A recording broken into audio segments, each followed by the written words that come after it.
والله يدعو إلى دار السلام ويهدي من يشاء إلى صراط مستقيم.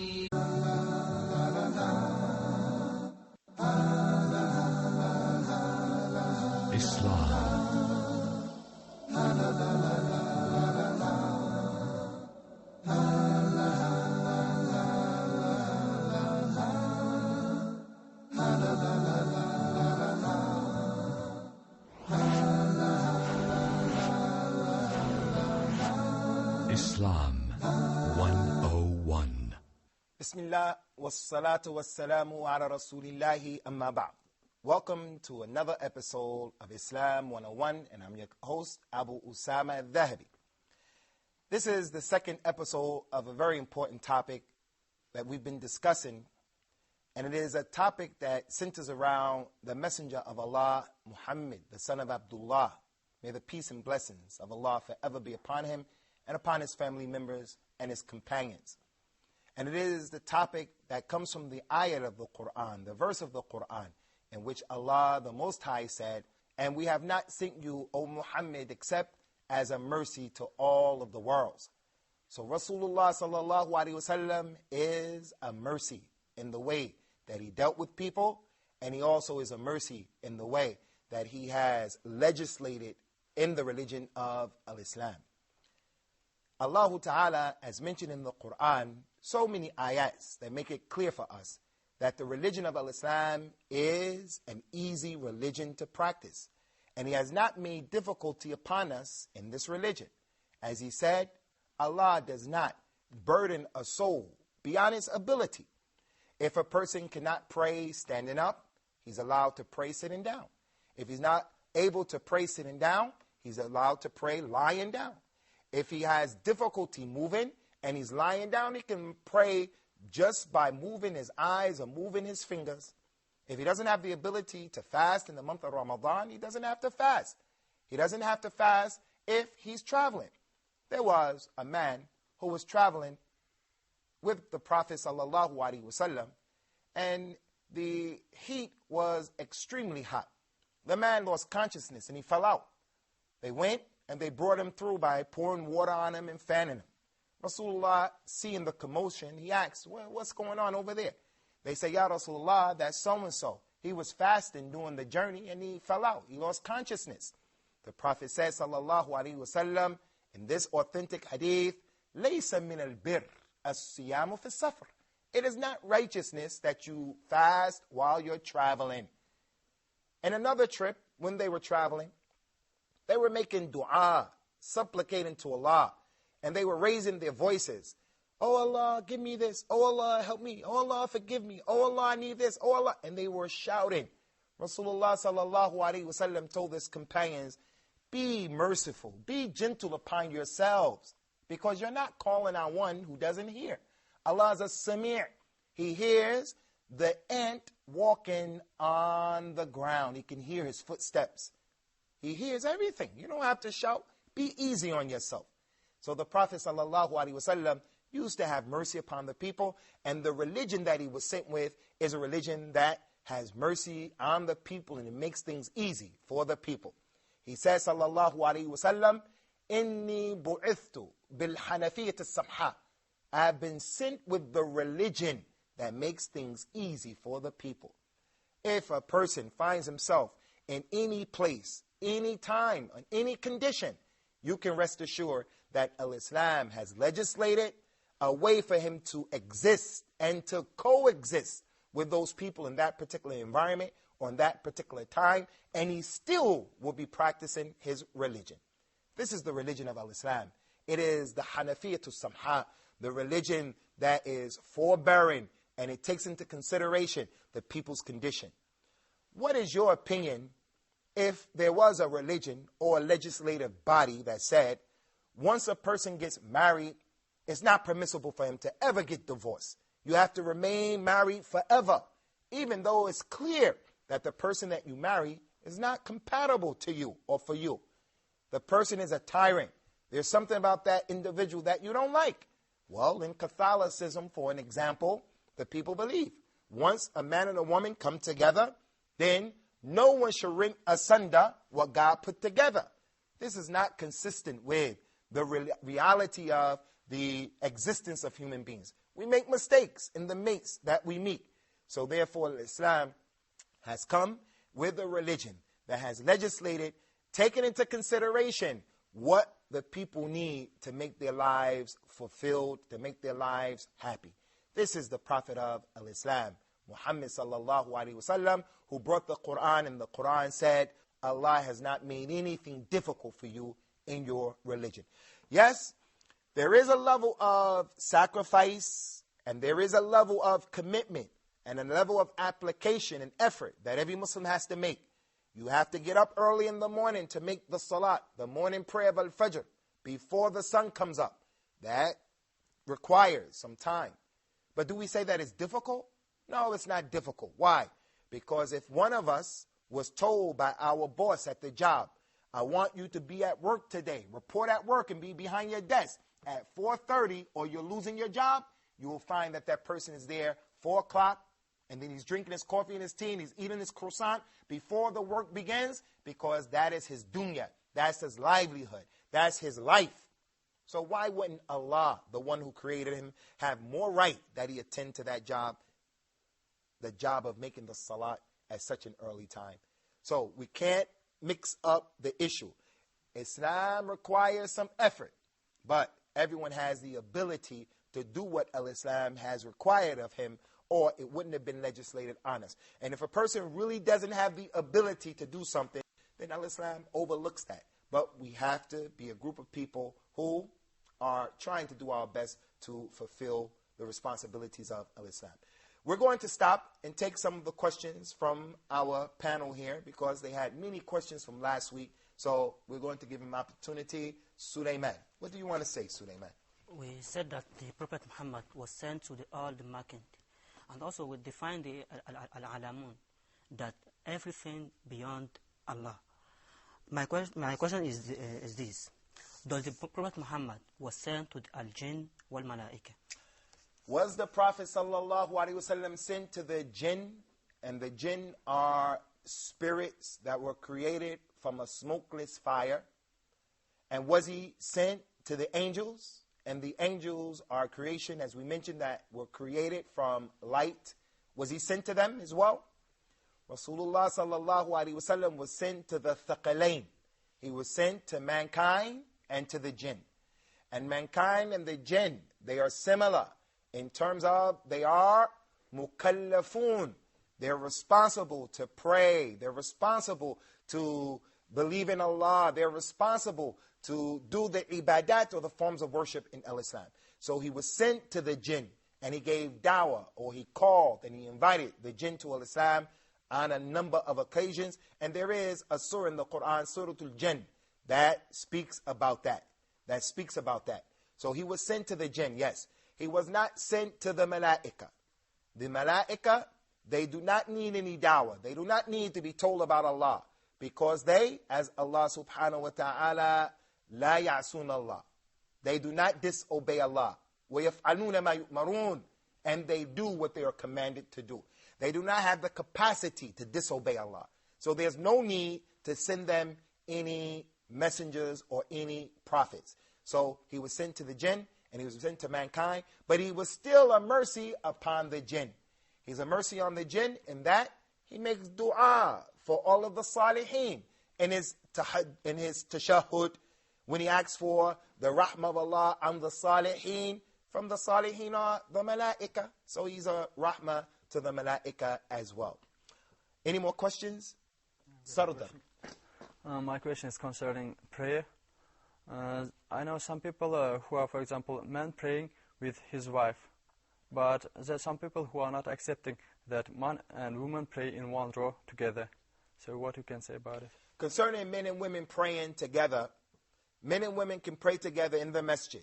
No doubt about it. He says, sallallahu alaihi wasallam, khairu sufuf al-rijal awwaluha wa sharru sufuf al-rijal akhiruha. Wa khairu sufuf al-nisa akhiruha wa sharru sufuf al-nisa awwaluha. The best line, the best row for the men in the congregation prayer is the first row. And the worst row for the men is the last row.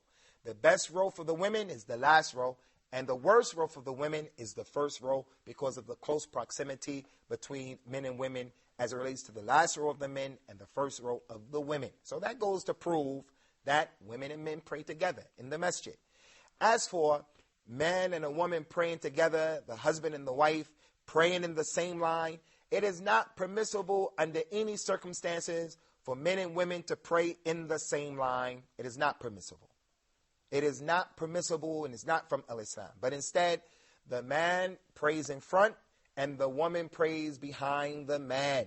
That is the correct way, whether it is in the masjid or whether it is at home. As it relates to what we witnessed recently in America with the woman leading the prayer for Salat al-Jum'ah, as we mentioned, this is from the khurafat. This is from the evil.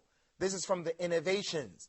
This is possibly from the kufr and the disbelief that we see from certain people who are claiming Islam, and they are being supported and helped by the enemies of Islam because they want to rip and destroy the hijab, the partition that Allah has made between men and women in our religion. Nick. I'd like to ask, Christians believe that Jesus Christ was sent to atone our sins, and that he was a real mercy. But Muslims believe that Muhammad was sent as a real mercy.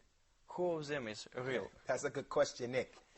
The Christians say that Jesus is a real mercy to mankind because Jesus, as they claim, died and he washed away the sins of any and everyone who takes him as their Lord and Savior.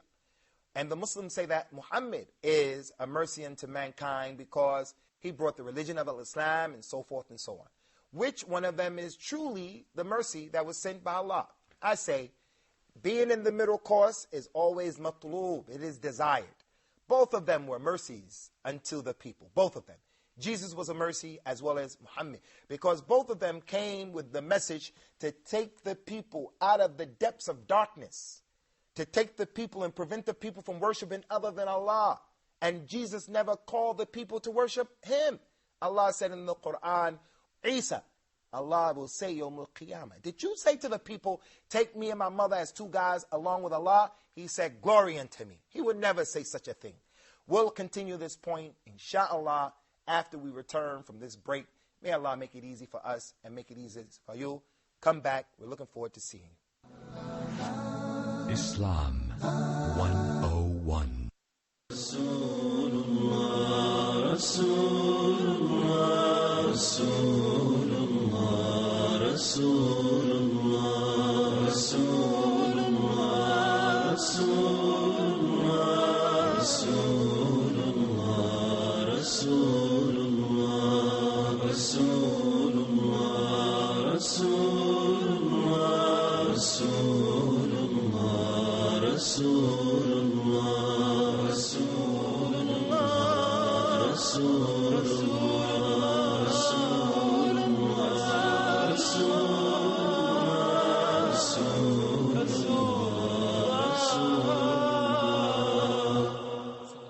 sallallahu alayhi wa sallam.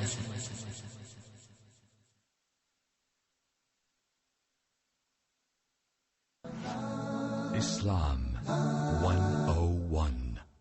Welcome back, respected viewing audience. As we were mentioning prior to the break, Jesus, salawatullahi wassalamuhu alayhi, never ever claimed to be the Son of Allah, nor did he ever claim that he deserved to be worshipped along with his mother, along with Allah, the Most High and the Most Glorious. And in our religion, it has been made clear that monotheism is the way. We don't take Muhammad as the Son of God or Allah reincarnate, nor do we take any other human being or created thing for that matter. As for Jesus dying for the sins of someone else, Allah has mentioned in the Quran, no one will be held responsible to carry the burden of someone else. Where is the justice that Jesus has to suffer and die for the sins of other people? And what about the millions and millions of people who lived and died prior to Jesus? What about their sins? Why all of a sudden in the middle of or at the last part of the existence of mankind, God finds a need to send a son who's going to die for everyone's sins? That's not just and that's not fair. Why should my son be responsible for a crime that I've committed? No. You are responsible for your own crimes and your own issues. And when Jesus comes back, salawatullah wa salamu alayhi, may the peace and blessings of Allah forever be upon him, because he is a prophet and a messenger of Islam. When he comes back, he's going to do away with all of this falsehood and all of these lies that have been attributed to him. So we would like to say, and we don't want to get off this point, but we would like to say, Jesus never claimed to be the Son of God. Not in the Bible and not in other than the Bible. And if you were to read the Bible, you'll find that that people are consistently and constantly reevaluating and rechanging the Bible. It used to be that in John 17 it said that God so loved the world that he sent his only begotten Son. Now they found in other parts of the Bible, there were other people described as the begotten Son of God, like David was considered to be a begotten Son of God. And other begotten sons are mentioned throughout the Bible. So it's not unique to Jesus. So now they changed the New King James Version. They said he so loved the world that he sent his only unique Son. Because over there is begotten, so they can't say his only begotten. So this is how the Quran has remained constant, and the Bible and other than the Bible has been changed. So we don't believe in this concept that any human being will be responsible for carrying the burden of another human being. Not in this life and not in the next life as well. So both of them were mercies, but Muhammad's rahmah, his mercy was ashmal and a'am.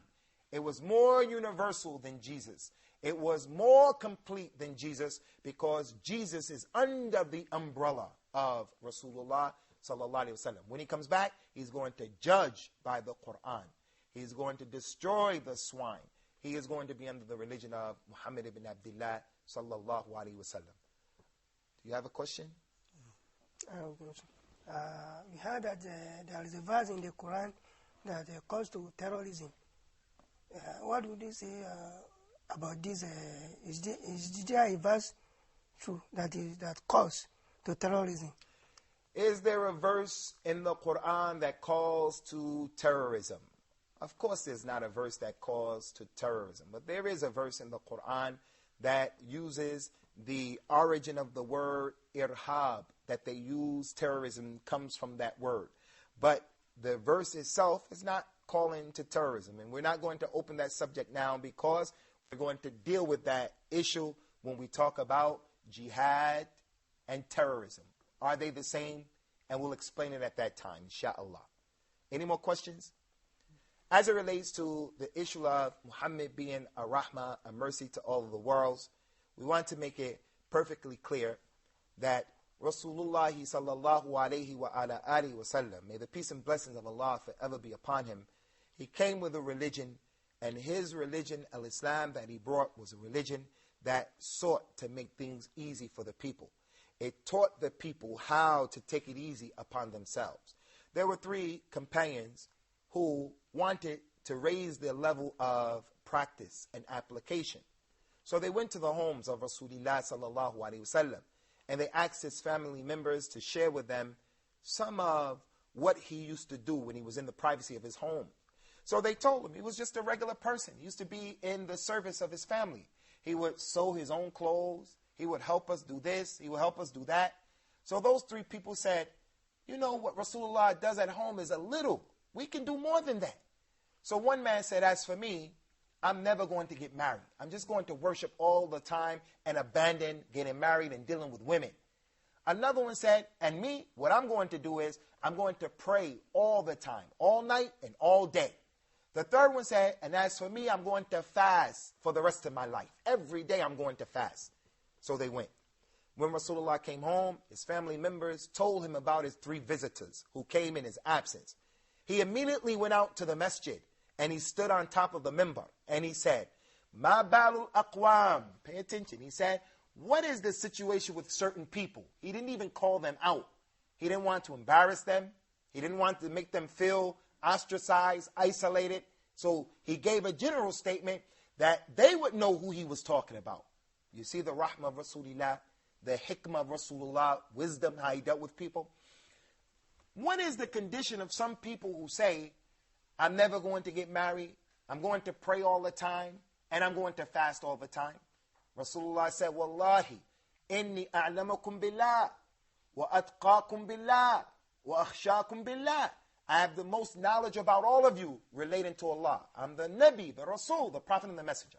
I have the most taqwa of all of you, and I fear Allah more than all of you. But I pray at night and I sleep. I fast sometimes and I break my fast. And I marry women. فَمَنْ رَغِبَ عَنْ سُنَّتِي فَلَيْسَ مِنِّي. So whoever rejects my sunnah, my way, he wants to do other than what I'm doing. I'm balanced. I'm in the siratul mustaqim. I get married, but I don't allow the woman or my wife to make me forget Allah's rights.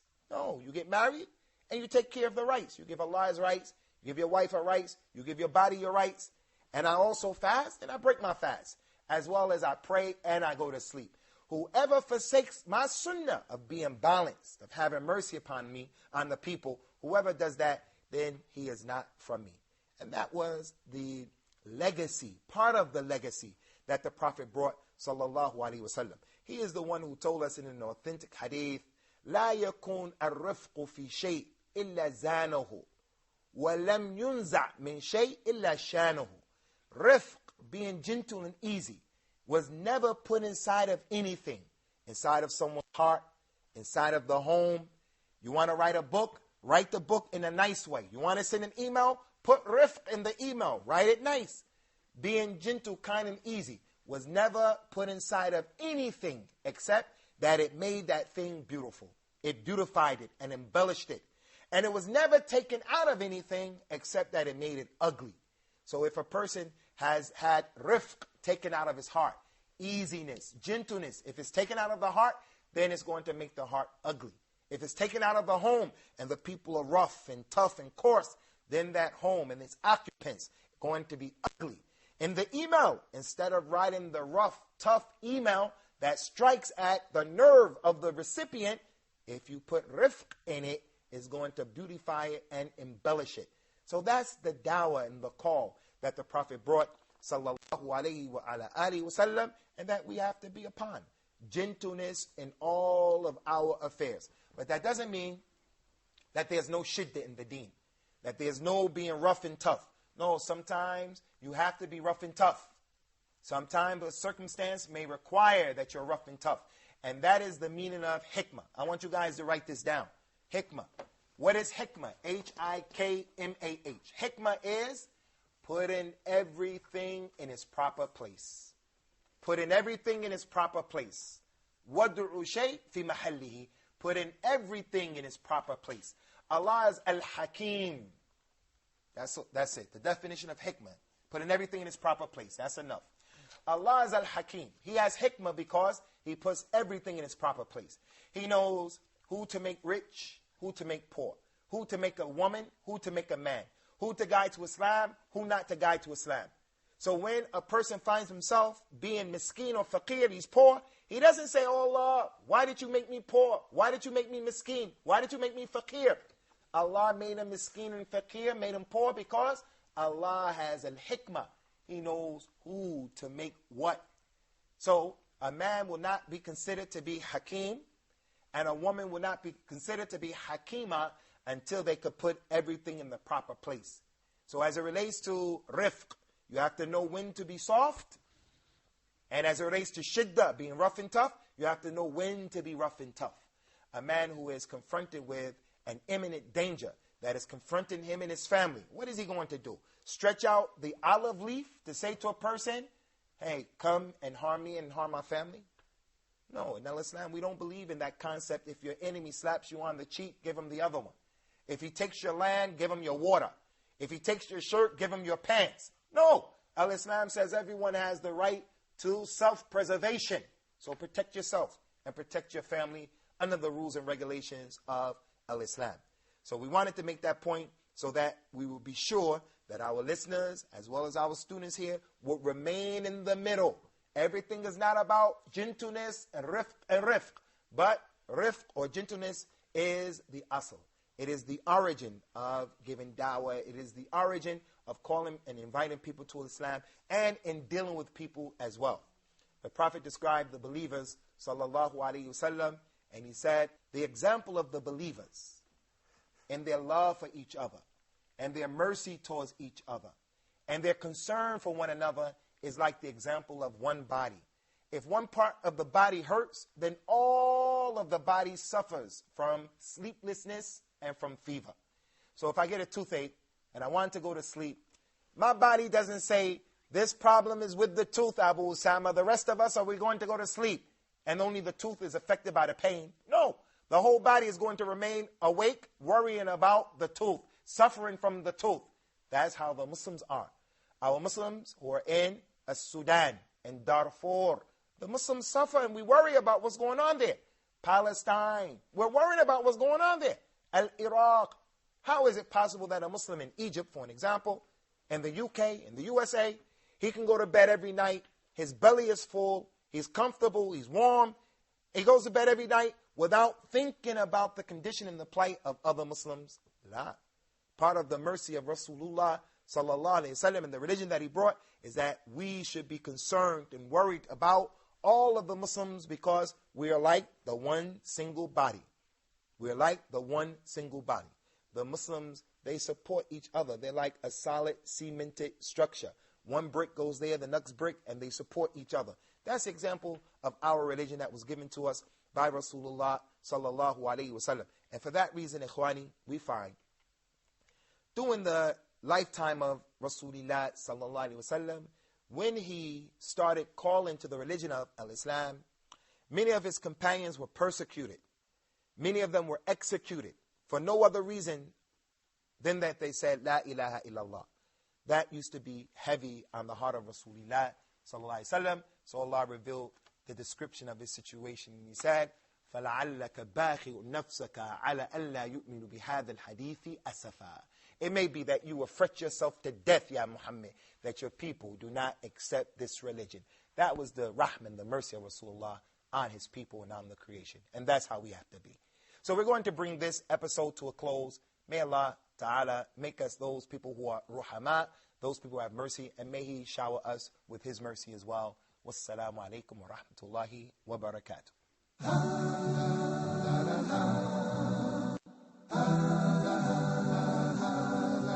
Islam.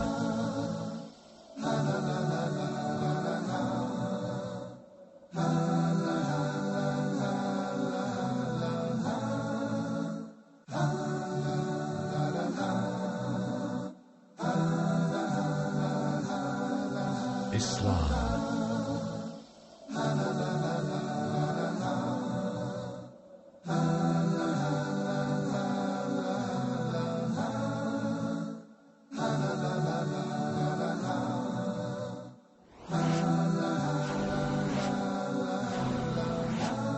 Islam 101.